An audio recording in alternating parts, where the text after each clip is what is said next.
This presentation is delivered by the Stanford Center for Professional Development.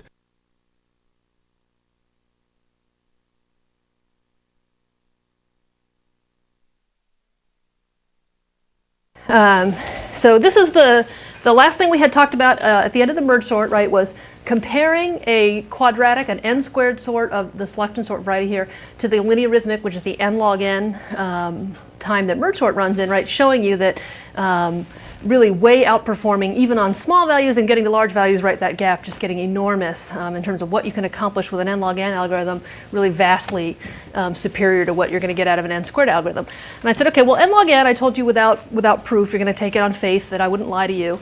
That is the best we can do in terms of a comparison-based sort, but what we're going to look for is a way of maybe even improving on those times of merge sort by kind of one thing we might be able to do is avoid that copying of the data out and back that merge sort does, and maybe have some lower constant factors in the process, right, that can bring our times down to something even better. So the sort we're looking at is quicksort. And I think if you were going to come up with an algorithm name, naming it quicksort's kind of good marketing here, so it kind of inspires you to believe actually it's going to live up to its name. It is a divide and conquer algorithm that takes a strategy like merge sort in the abstract, which is the divide into two pieces and recursively sort those pieces and then join them back together.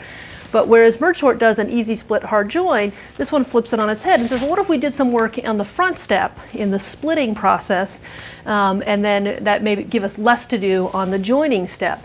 And so the strategy for quicksort is to run through the pile of papers, whatever we're trying to work at, in a partitioning step is the first thing that it does. And that's the splitting step. And that partitioning is designed to kind of move stuff to the lower half and the upper half.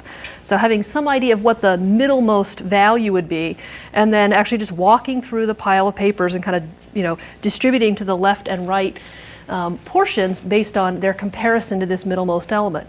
Once I have those two stacks, I've got A through M over here and N through Z over there, that recursively sorting those takes place, kind of assuming my delegates do their work, and then the process of rejoining them is really quite simple, right? Just they kind of join together with actually no extra work, no looking, no process there. So the one thing that actually is where all the trickiness comes into is this idea of how we do this partitioning. So I was being a little bit disingenuous when I said, well, if I had the stack of exam papers and I know that the names range over the alphabet A through Z, that I know where M is, and I can say, well, that's a good midpoint around to divide.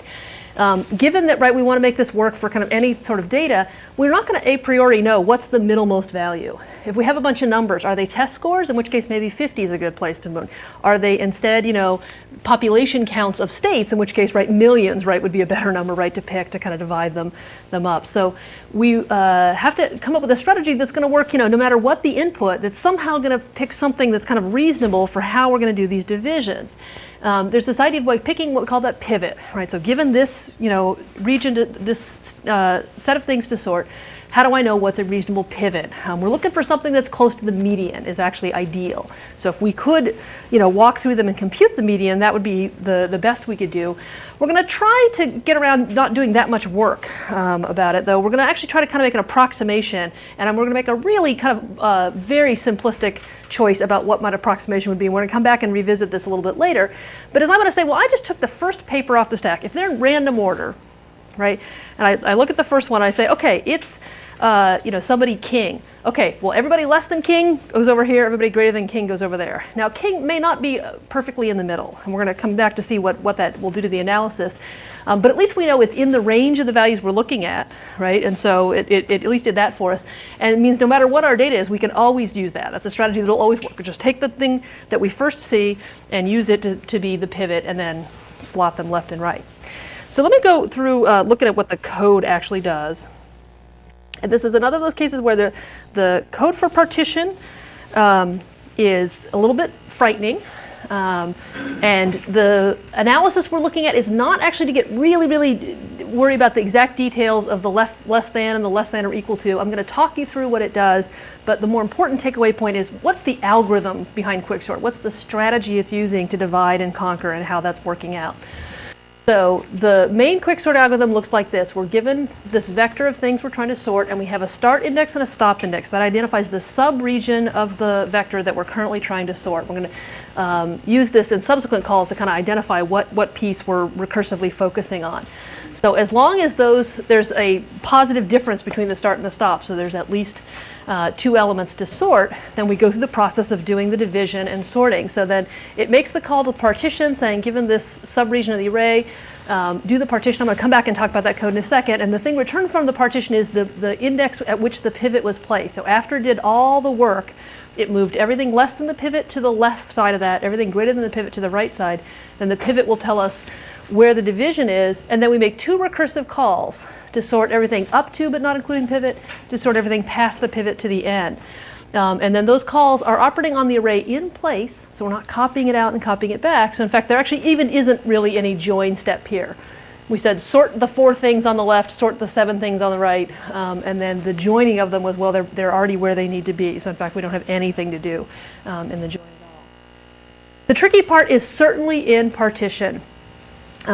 The version of the partition we're using here is one that kind of takes 2 indices, 2 fingers you might imagine, and it walks a 1 in from the stop position down and 1 from the start position over, and it's looking for elements that are on the wrong side.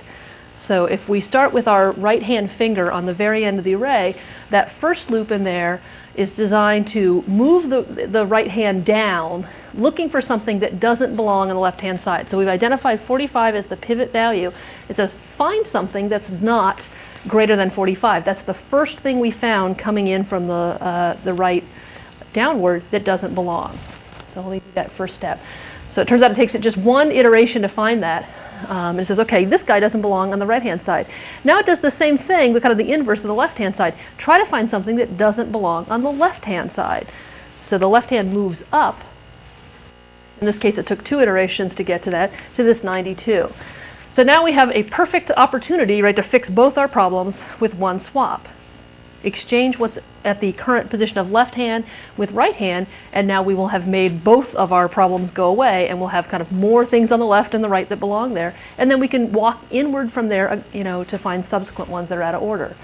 So those 2 get exchanged, and now right again moves in to find that 8, left moves over to find that 74, we swap again. And then as we just keep doing this, right, until they cross. And once they've crossed, right, then we know that everything that the left scanned over is greater than the pivot. Everything everything the right scanned over was greater than. Everything the left was less than. And at that point, right, we have divided it, right? Everything that's small is kind of in the left side of the vector. Everything that's large is in the right side. So I swap these 2, and now I get to that place, and I say, okay. So now, big things here, small things there. The last thing we do is we move the pivot into the place right between them. We know that it is exactly located right in the slot where they crossed. And now I have 2 subarrays to work on. So the return from partition in this case will be the index 4 here, and it says, okay, go ahead and quicksort this frontmost part, and then come back and do the second part. So in recursion, kind of think of that as being postponed. It's waiting. We'll get back to it in a minute, but we're going to work on this stuff. We'll do the same thing. It's a little bit harder to see it in the small, kind of what's going on, but in this case, right, it divided that because the pivot was 8 into 8 and the 3 things greater than the pivot. In this case, the 41 is the pivot, so it's actually going to move the 41 over there, and it's going to have the left of that. And so as it keeps kind of working its way down, they get smaller and smaller. It's a little bit harder to see the workings of the algorithm in such a small case of it rearranging it. But maybe we'll get back to the big left half in a second here. And so now that that side's all been sorted, we're revisiting the side that's advancing above the pivot to get these 5 guys, 6 guys into order. And taking the same strategy, pivot around 67, moving inward, doing some swapping, and then eventually kind of placing it in the right position. And so there, so we'll just let it finish, and we'll see it in a slightly bigger case to kind of get the idea. But very quickly, there's something very interesting about the way quicksort's working is that partition step very quickly gets things kind of close to the right place. And so now that we've done both the left and the right, we're done. The whole thing is done. Everything kind of got moved into the right position as part of the recursive part of the sorting and doesn't need to be further moved to solve the whole problem.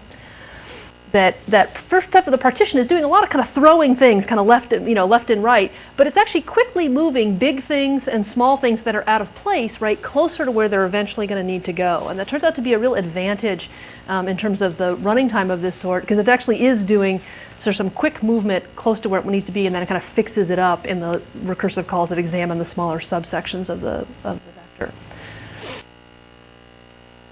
So let me show you what it sounds like, because that's really what you want to know. So let's give it kind of. So you can see the big partitioning happening, and then it kind of jumbling things up and then coming back to revisit them. But you notice that quite quickly,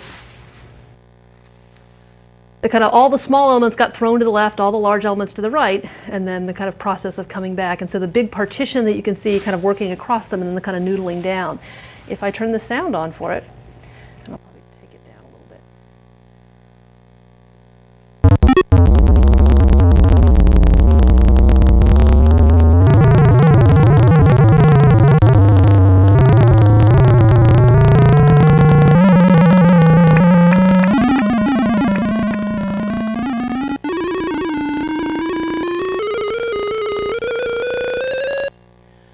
So the big partition steps making a lot of noise, right? Moving things kind of quickly, and it almost appears, to hear this kind of random sort of, it's hard to identify what's going on during the big partition. But then as you hear it make its way down the recursive tree, right, it's focusing on these smaller and smaller regions where the numbers have all been gathered because they are similar in value. And so you hear a lot of noodling in the same pitch region, right, as it's working on these smaller and smaller subarrays, and then they definitely go from low to high because the recursion chooses the left side to operate on before the right side, that you hear the work being done in the lower tones before it gets to the finishing off on the high tones. That's kind of cool.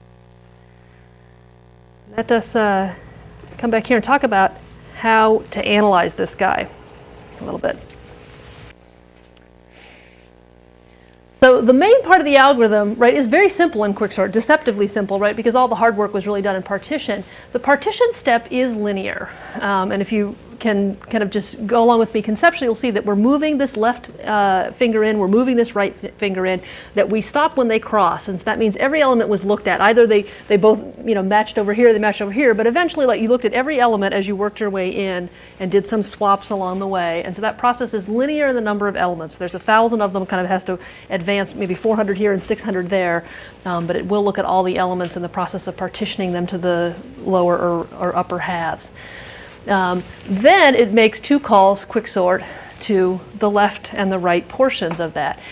Well, we don't know exactly what that division was, right? Was it even? Was it a little lopsided? And that's certainly going to come back to be something we're going to look at. If we assume kind of just the ideal 50-50 split, sort of in an ideal world, if that choice that we had for the pivot happened to be the median or close enough to the median that effectively we got an even division at every level of the recursion, then the recurrence relation for the whole process is the time required to sort an input of n is n to partition it, and then 2 sorting 2 halves that are each half again as big as the original input. We saw that recurrence relation for merge sort. We already solved it down. Think of it in terms of the tree, right? You have the branching of 2, branching of 2, branching of 2, an n at each level, the partitioning being done across each level, and then it going to a depth of log n, right? The number of times you can divide n by 2 before you run into these single case arrays that are easily handled. So it is an n log n sort in this perfect best case. So that should mean that in terms of big O growth curves, right, merge sort and quicksort should look about the same. It does have sort of better factors, though. Let me show you. If I go back here and I just run them against each other, if I put quicksort versus merge sort here, oh no, let them stop making noise. The quicksort pretty handily managed to beat merge sort. In this case, merge sort was on the top, quicksort underneath, and certainly in terms of what was going on, it was doing looks like more comparisons, right, to get everything there. That partition step does a lot of comparison, but fewer moves.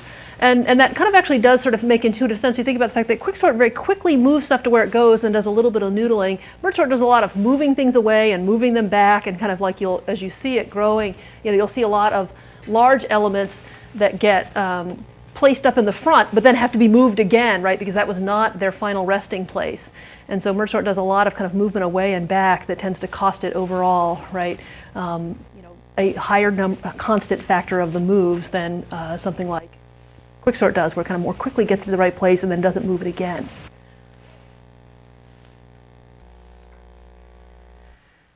So that was all well and good. That was assuming that everything went perfectly. Of course, that really, given our simplistic choice of the pivot, you can imagine that's really assuming a lot, right, that went our way.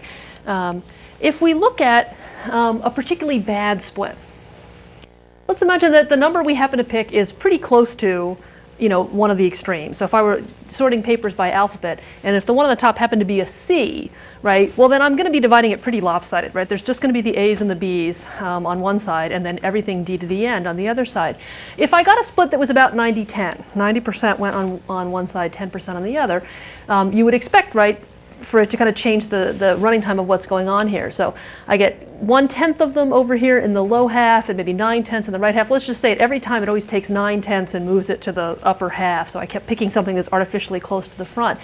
These sides will kind of peter out fairly quickly, dividing n by 10 and 10 and 10 and 10. Eventually, right, these are going to peter out very, very soon. But this one arm over there, where I keep taking 90% of what remains. I had 90%, then I had 81%, right? I keep multiplying by 9/10, and I'm still kind of retaining a lot of elements on this one big portion. That the depth of this tree isn't going to bottom out quite as quickly as it used to, right? It used to, the number of times you could divide n by 2, the log base 2 of n was where we landed. In this case, right, I have to take n and multiply it by 9/10. So instead of 1/2, right, to the k, it's 9/10 to the k. And it's like, how many iterations, how deep will this get before it gets to the simple case?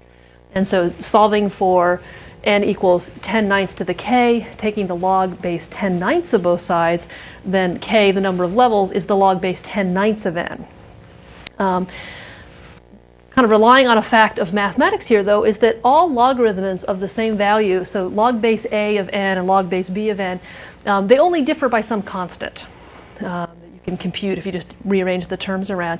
So in effect, this means that you can, there's a constant in front of this. It's like a constant difference, the ratio between 10/9 and 2, that distinguishes these, but it still can be log base 2 of n in terms of big O, right, where we can throw away those constants.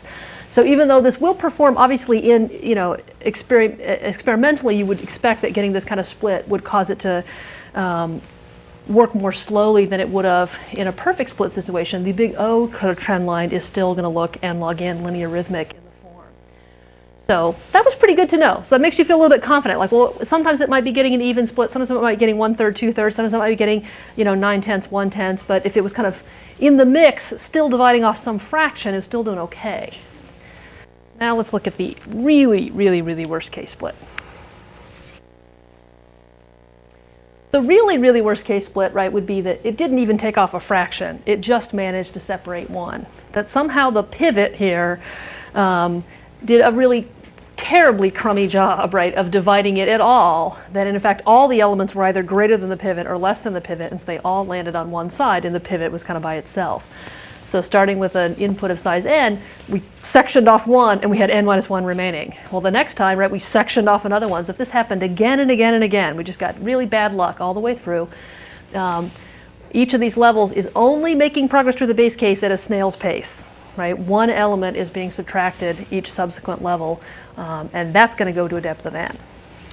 And so now if we're doing n work across the levels, it isn't quite n work because in fact some of these bottom out, but it's still the Gaussian sum in the end, is that we got n levels doing n work each. We suddenly have what was a linear rhythmic algorithm now performing quadratically. So in the class of selection sort, insertion sort, in its worst case behavior. So quite a range, whereas merge sort, right, is a very reliable performer. Merge sort doesn't care. Is it no matter what the order is, no matter what's going on, it does the same amount of work.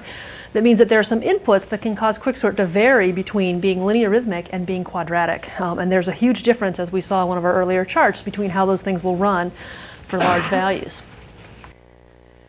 So what makes the worst case? Given how we're choosing the pivot right now is to take the first thing in the subsection to look at as the pivot, what's that example input that gives you this? Sorted. If it's already sorted. Isn't that a charmer, right? Here's a sorting algorithm. You ask it to do something. And in fact, if you accidentally, for example, called it twice, you already had sorted the data, and then you said, oh, you did something, and you passed it back to it to sort, it would suddenly actually degenerate into its very worst case. It's already sorted. So it would say, I've got this stack of exam papers. I look at the first one. I say, oh, look, it's atoms. I say, OK, well, let me go find all the ones that belong on the left side. None of them do. I say, OK, we'll put atoms over here. I'll recursively sort that. That was easy. Oh, let me look at what I've got left. Oh, look, Baker's on the top. OK, well, let me put Baker by itself. OK, let me find the other ones. Oh, no more. Right? And it would just, continue kind of doing this thing, looking at all n minus 1, looking at all n minus 2, all the way down to the bottom, right? Making no, recognizing nothing about how beautifully the data already was arranged, and getting its worst case. There's actually a couple others that come into. That's probably the most obvious one to think of, as it's coming in increasing order. It's also true if it's in decreasing order. If I happen to have the largest value on the top, then I'll end up splitting it all into everything to the left side and nothing to the right. There are actually other variations that will also produce this. If at any given stage that we're looking at a subarray, if the first value happens to be the extreme of what remains, whether it's the smallest or the largest, it could alternate, which would be kind of a funny pattern. But if you have the tallest, then the shortest, then the tallest, and then another tallest, and then a shortest. So those would look a little bit harder to describe, but there are some other alternatives, right, that produce this bad result. All of these we could call degenerate cases. There's a small number of these relative to the n factorial permutations your data could come in, right? N factorial is a huge number, right? And so there's lots and lots of ways it could be arranged. There's a very small number of them that will be arranged in such a way to trigger this very, very worst case behaviors. Some are close to worst case, like if they were almost sorted, they might every now and then get a good split, but mostly have bad splits. But the number that actually degenerate to the absolute worst case is actually quite small. But, right, the truth is do we expect that those outputs are somehow hard to imagine us getting? Are they so unusual, right, and weird that you might be willing to say it's okay that my algorithm has this one or a couple bad cases in it because it never comes up? In this case, right, the idea that your data came in and sorted or almost sorted or reverse sorted is probably not unlikely. It might be that you happen to be reading from a file on disk and somebody has taken the care to sort it before they gave the data to you. If all of a sudden that caused your program to behave really badly, that would really be a pretty questionable outcome. So let's go back and look at it just to see, though. It's kind of interesting to see it happening in. So this is against quicksort versus merge sort. If I change the data to be partially sorted and let it run again, quicksort still managed to beat it, doing a little bit more. If I change it to totally sorted, or reverse sorted for that matter, and so they look like they're doing a lot of work about nothing. And you can see that quicksort's really still way back there, right? It's has looked at the first 10% or so and is doing a lot of frantic partitioning that never moves anything. Busily kind of like traipsing its way up there. Merge sort, meanwhile, is actually on the beach in Jamaica with a daiquiri, mocking quicksort for all those times that it said it was so much better than it was. Duh, it was already sorted, you doofus, but apparently wasn't noticing. So merge sort in this case almost looked like it did nothing, and that's because it took the left half, which is the smallest half, moved it off, right, kind of copied it back, and it ends up copying each element back to the same location it was already originally present in. Taking its time. And in fact, if I ran it against, let's say, insertion sort and selection sort, why not? Because we can. Because my computer has nothing better to do than to sort for you all day long. So their insertion sort actually, finishing very early because it does nothing, right? It looked at them all and said they were all already in the right order. Merge sort doing a little bit more work to move everything back and forth in the same places, but in this case, selection sort and sort here at the bottom and selection sort at the top, doing really roughly about the same work if you look at the sum total of the comparisons and moves. And the time spent on those, right, suddenly shows that, yeah, in this input situation, right, quicksort is performing like an n-squared sort that has obviously very similar constant factors to those present in selection sort, so really behaving totally quadratically in that worst case input. If I make it reverse sorted, it's a little more interesting because you can kind of see something going on.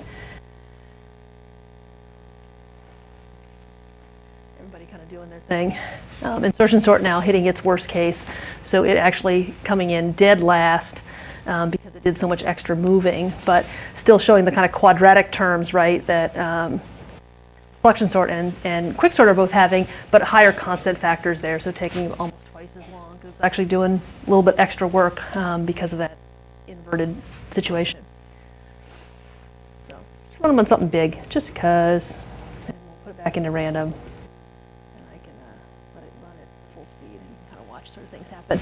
So quicksort, right, just, you know, done in a flash, merge sort finishing behind it, and then ordinarily, right, the quadratic sorts, right, taking quite a much longer time than our two recursive sorts, but in this case, the random input really buying quicksort its speed. Is it going to win? Oh, come on. Oh, come on. Don't you want selection sort to come behind? I always want it to come from behind. It's kind of like rooting for the underdog. Oh, yes. And yet, just remember, don't mock insertion sort, right? When it's sorted, it is the only one that recognizes it and does something clever about it, right? Quicksort, in fact, is anti-clever about it. So it still can hold its head up and be proud. That's kind of neat to know. So I kind of thinking about, like, well, what algorithms, right? There's a reason why there's 4 that we talked about, and there's actually, you know, a dozen more. It's like that different situations actually produce different outcomes for different sorts, and there are reasons that even though they might not be the best sort for all purposes, there are some situations where it might be the right one. So if you had a data set that you expected to be mostly sorted, but had a few perturbations in it, like you had a pile of exam papers that was sorted and you dropped them on the floor and they got scuffed up a little bit, but they're still largely sorted, insertion sort's the way to go. Right? It will take advantage of all the work that was already done and not redo it or create kind of havoc the way quicksort would. So quicksort, the last thing we need to tell you though about is, like, well, we can't tolerate this, right? Like this, the way quicksort is in its classic form, right, with this first element as pivot, right, would be an unacceptable way to do this algorithm. So quicksort actually typically is one of the most standard algorithms that's offered in a library in a programming language as the sort algorithm. Well, it has to have some strategy for how to deal with this in a way that does not degenerate. And so the idea is, what you need to do is just pick a different choice for the pivot. A little bit more clever, spend a little bit more time, do something that's a little less predictable than just picking that firstmost element. So to take it to the far extreme, well, one thing you could do is really just compute the median. Analyze the data and compute the median. It turns out there is a linear time algorithm for this that would look at every element of the data set once and then be able to tell you what the median was. And that would guarantee you that 50-50 split. So if you go find it, right, and use it at every stage, right, you will guarantee it. Most algorithms don't tend to do that. That's actually kind of overkill for the problem. We want to get it to where it's pretty much guaranteed to never get the worst case, but we're not concerned with it getting 50-50. If you've got 60-40 or something close enough, that actually, you know, 60-40, 70-30 and was, you know, bopping around in that range, it'd be fine. So the other two that are much more commonly used, right, is some kind of approximation of the median with a little bit of guessing or something in it. For example, median of 3 takes 3 elements, and typically it takes 3 from some specified positions. It takes the middlemost element, the last element, and the front element, and it says, okay, given those 3, rearrange them to find out what's the middle of those 3, and use that. If the data was already sorted, that turns out you got the median, right, because it was the middlemost, right? If data was just in random position, well, then you got one that, you know, at least there's one element on one side, right? And so the odds that at every single time would produce a very bad split is pretty low. There are some inputs, right, that could kind of get it to generate a little bit, but it's pretty foolproof in most ordinary situations. Even more unpredictable would be to just choose a random element.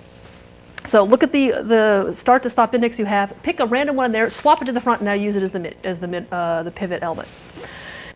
If you don't know ahead of time how your random number generator is seeded, it's impossible to generate an input and force it into the worst case behavior. And so the idea is that you're kind of counting on randomness and just the probabilistic outcome of it managing to be such that the way it chose the random element was to pick the extreme at everything. It's just impossible.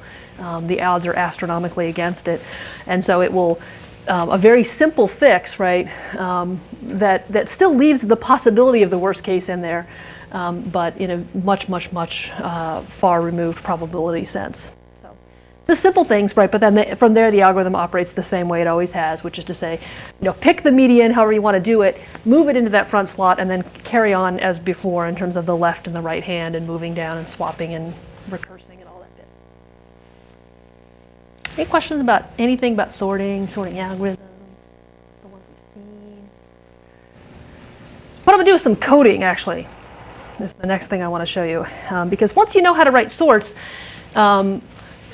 sort of the other piece I think you need to have to go with it is, well, how would I write a sort to be generally useful in a large variety of situations? That knowing about these sorts, right, I might decide to build myself a really general purpose, good high performance quick sort that I could use again and again and again. And I'd want to make it work generically so that I could sort strings, or I could sort numbers, or I could sort students, or I could sort vectors of students or whatever. And I'd want to make sure that, no matter what I needed to do, it was going to solve all my problems, this one kind of sorting tool. And we need to know a little bit of C++ about how to make that work by use of the function template.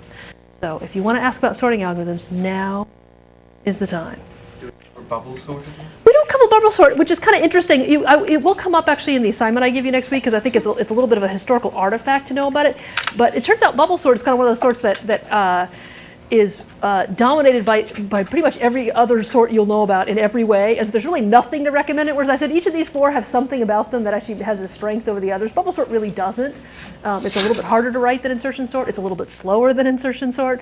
It's a little bit easier to get it wrong than insertion sort. It has higher constant factors, right? It does recognize when data is in sorted order, but so does insertion sort. So it's hard to come up with a reason to actually spend a lot of time on it. But I will expose you to it in the assignment, because I think it's a little bit of a sort of part of our history, right, as a computer science student to be exposed to. But anything else about? So let me show you some things about function templates. Oh, there's some numbers. I forgot to say about that. Just to say that in the end, right, which we saw a little bit in the analysis, right, that the constant factors on quicksort are noticeable when compared to merge sort, about a factor of 4, moving things more quickly and not having to mess with them again. Quicksort in total, like, of stuff in totally random order? Yes, they are. Yes. So if I put, it doesn't have it picking, like. So it doesn't. So this is actually using a classic quicksort with no degenerate protection, right, on random data. If I had put it in on sorted data in that case, it would definitely have, you'd seen like, numbers comparable to like selection sorts 8 hours in that last slot, right?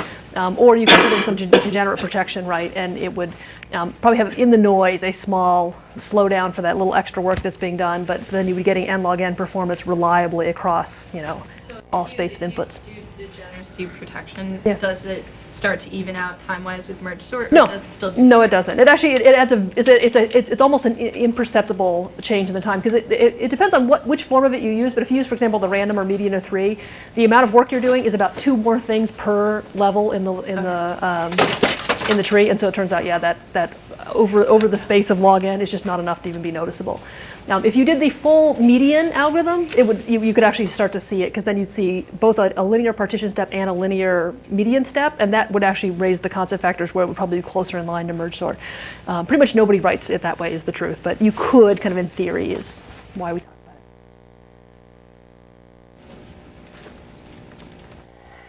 So I'm going to show you, kind of motivate this by starting with something simple, and then we're going to move toward building the kind of fully generic, one algorithm does it all sorting function. So what I'm going to first look at is swap, because it's a little bit easier to see it in this case, is that sometimes you need to take 2 variables and exchange their values. You need to go through a temporary to copy one and then copy the other back and whatnot. Swapping characters, swapping in, swapping strings, swapping students, any kind of variables you wanted to swap, right? You could write a specific swap function that takes 2 variables by reference of the integer, string, or character type that you're trying to exchange, and then copies one to a temporary and exchanges the 2 values. Because of the way C++ functions work, right, you really do need to say it's a string, this is a string, what's being declared here is a string, and so you might say, well, if I need more than one swap, sometimes that swaps strings and characters, my choices are basically to duplicate and copy and paste and so on. That's not good. We'd rather not do that. But what I want to do is I want to discuss what it takes to write something in template form. We have been using templates, right? The vector is a template, the set is a template, the stack and queue and all those things are templates that are written in a very generic way using a placeholder. So the code that holds on to your collection of things, right, is written saying, well, I don't know what the thing is. Is it a string? Is it an int? Is it a char? Well, vectors just hold on to things, and you can, as a client, decide what you're going to be storing in a particular kind of vector. And so what we're going to see is if I take those swap functions and I try to distill them down to say, well, what is it that any swap routine looks like? It needs to take 2 variables by reference It needs to declare a temporary of that type, and then it needs to do the assignment all around to exchange those values. Can I write a version that is type unspecified, leaving a placeholder in there for what, that's really kind of amazing, what we're going to be swapping, and then let there be multiple swaps generated from that one pattern. So let me do this actually in the compiler, because it's always nice to see a little bit of code happening. So I go over here, and I got some code up there that I'm just currently going to comment out, because I don't want to deal with it right now. We're going to see it in a second. It does something else. Okay, so your usual swap looks like this.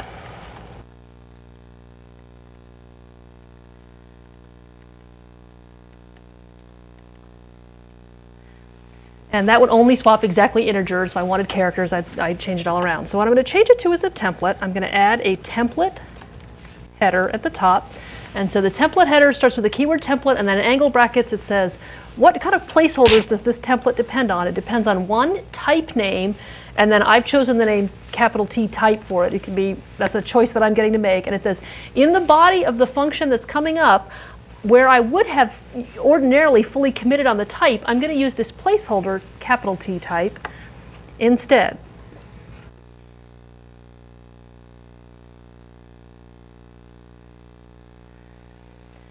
And now I have written swap in such a way that it doesn't say for sure what's being exchanged. 2 strings, 2 ints, 2 doubles. They are all have to be matching in this form. And I said, well, there's a placeholder, and the placeholder was going to be filled in by the client who uses swap. And on demand, we can instantiate as many versions of the swap function as we need. That if you need to swap integers, you can instantiate a swap that then fills in the placeholder type with int all the way through. And then I can use that same template or pattern to generate one that will swap characters or swap strings or swap whatever. So if I go down to my main, maybe I'll just pull my main up so there's really anything in it.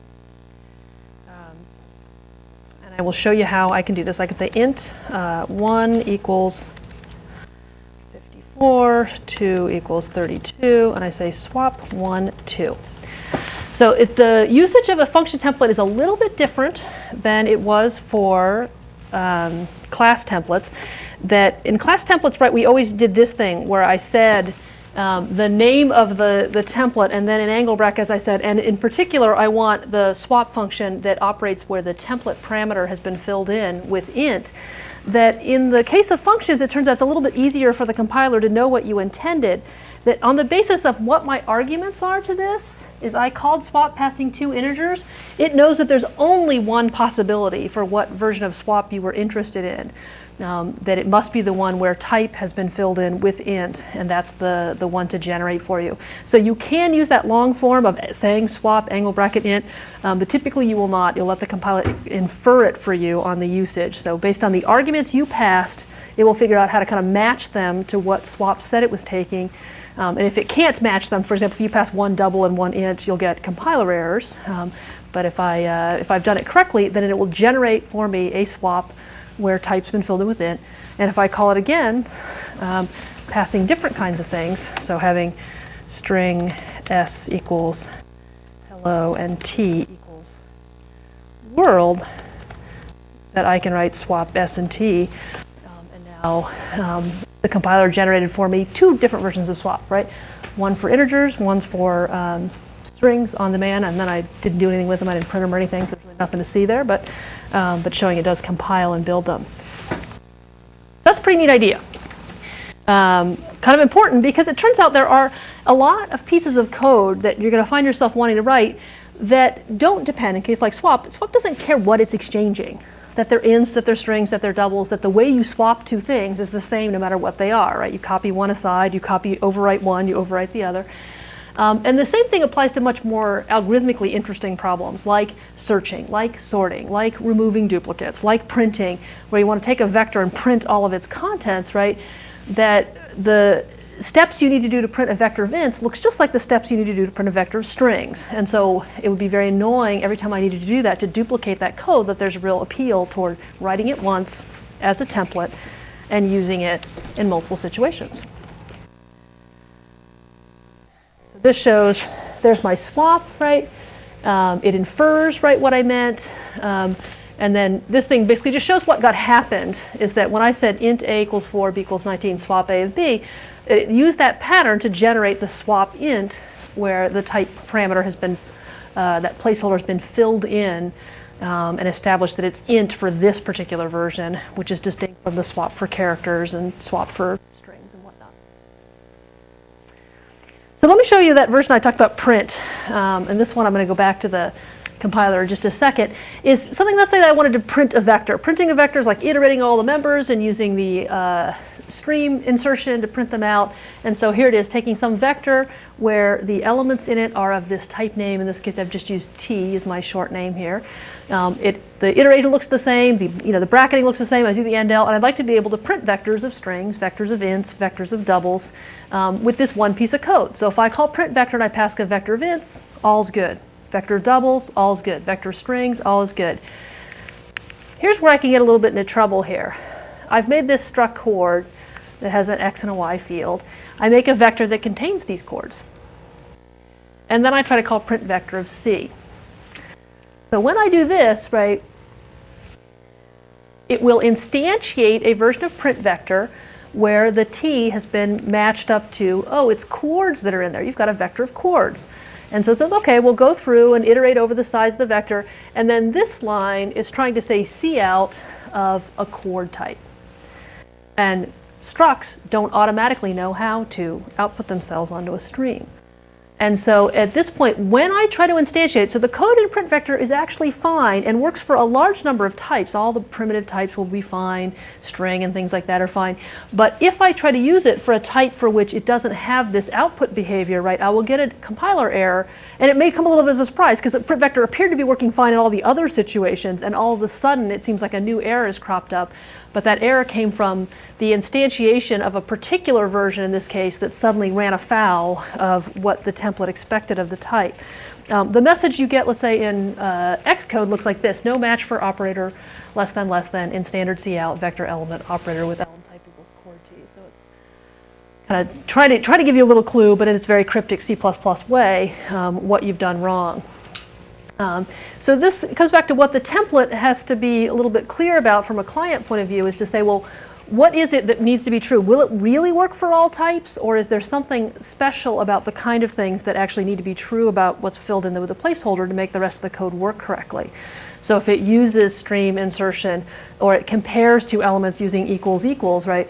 Something like a struct doesn't by default have those behaviors, and so you could have a template that would work for primitive types or types that had these operations declared, but wouldn't work when you gave it a more complex type that didn't have that native support in there. So I have that piece of code over here. I can just show it to you. I just took it down here. This is print vector.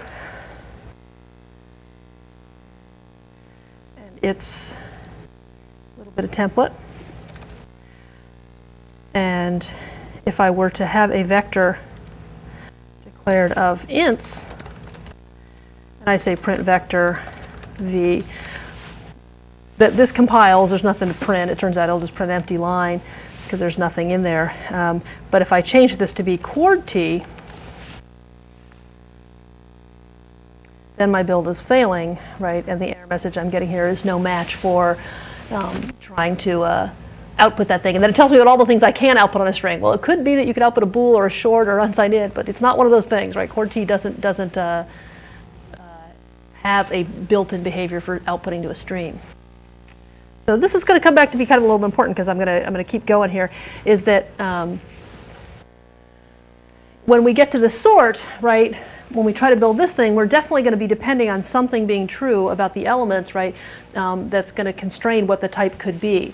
So this is selection sort in its ordinary form, nothing special about it other than the fact that I changed it, instead of sorting a vector of ints, to sort a vector of some placeholder type. So it's now introduced with a template type name header, vector of type. And then in here, operations like this really are accessing a type and another type variable out of the vector that was passed, and then comparing them to see which is smaller to decide which index. It's using swap And so the generic swap would also be necessary for this, so that we need to have a swap for any kind of things we want to exchange. We have a template up there for swap, then the sort can build on top of that and use that as part of its workings, which is, when it comes time to swap, any two things can be swapped using the same strategy. And this is actually where templates really start to shine. Like swap in itself isn't that, stunning of an example, because you think, well, whatever, who cares, it's 3 lines of code. But every little bit does count. But once we get to things like sorting, where we could build a really killer, totally tuned, really high performance, protection against degeneracy, quick sort, and we want to be sure we can use it in all the places we need to sort. I don't want to make it to sort just strings, and then later when I need to sort for integers, I have to copy and paste it and change string to int everywhere. And then if I find a bug in one, I forget to change it in the other, I have the bug still lurking there.